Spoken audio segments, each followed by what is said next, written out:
Welcome to Brian's Man Cave. So today I'm going to be checking out Defender for the Mini Arcade. Now this was sent to me by my good friend Willie from Arcade USA.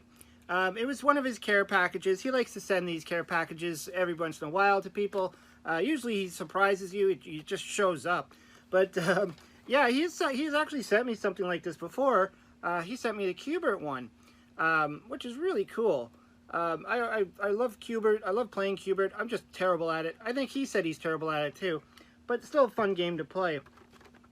So for this one, he actually sent me the packaging, and unfortunately with these packaging, the way they package these, it's kind of like the blister pack. If you buy action figures and all that, the way that, you know, once you kind of peel this thing open, it's not really something you could put back on your shelf. Not without trying to tape it all up, and these are not really meant for that. They did make them in boxes. I've seen those on the internet. I think Willie even has some of them, but I don't think they've ever come here to Canada. At least I've never seen them. So maybe in America they sell them like that. But here I know I see them all the time in these blister packs, and you know, the problem with these is once you start opening it and things just start falling out. Like I said, things fall out. So there you go, you got the Defender. That's cool though. I mean, you can put that somewhere and maybe not throw that part out, Defender. But all that stuff just kind of loosely falls out. But the packaging overall, I mean, it looks cool. Let's take a look here. You got the nice space background, and you know, they put a little bit of good like detail in there. There's the back, really cool. Nice little artwork on how it looks. But anyways, let's put that down there, and let's take a look at the actual system. So there you go. Yeah, it's kind of wide. It's really wide. I don't know. The Q*bert one, let's just put them together.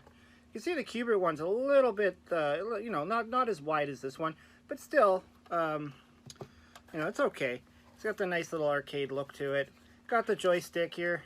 They all have that little joystick, and of course the buttons to turn it on or to change. I think you have modes or something in this one. You have fire button, you have the start button, and what's that? The bomb button. And you got those little things there in the front to start, turn it on, off, and volume, which is good because sometimes the sounds in these things could be a little more irritating because, you know, the speakers are not always the greatest quality. But yeah, let's turn it on. Here we got some batteries. So I'm going to give this game a try and see if I can get anywhere.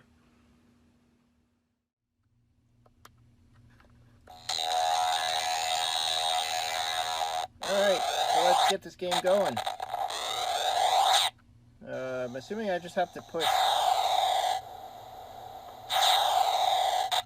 Oh my goodness. It's kind of hard. Moves pretty fast.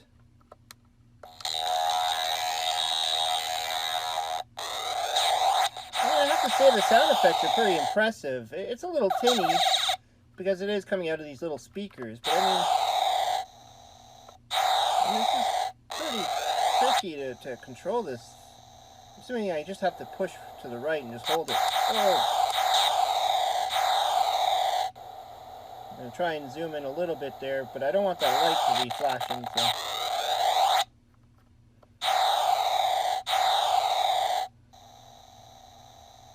That's not bad. I mean, you do have full control. Kind of gives you the same feel of playing the actual Defender. I like the old school kind of LCD game look too. As you can see, they try to use like the lights to create the graphics. They didn't draw in any background graphics to make it look any more special than it is.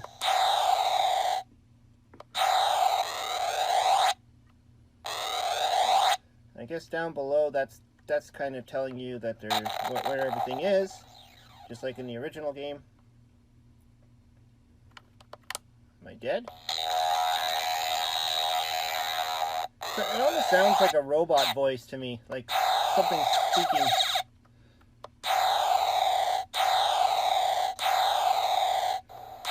But you have to look at the background to see that you're actually moving, or else you're just sitting still. So.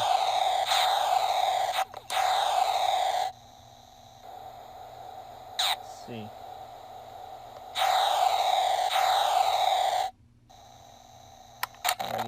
Whoa, I just blew myself up, didn't I?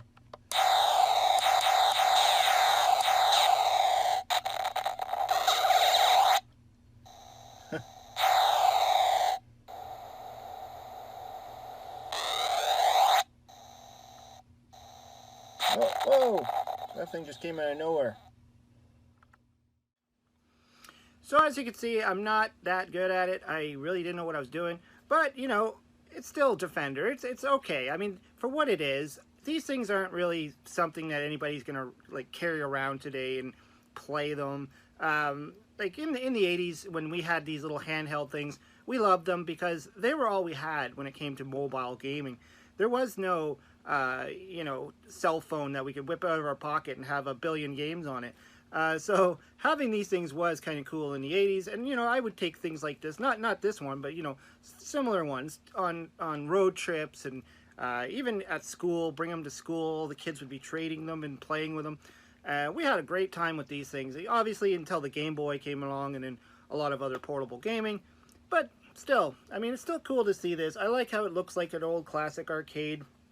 You know, if you can get a whole bunch of these things lined up, you have your own little mini arcade. Of course, there's even the smaller ones, the little keychain size one.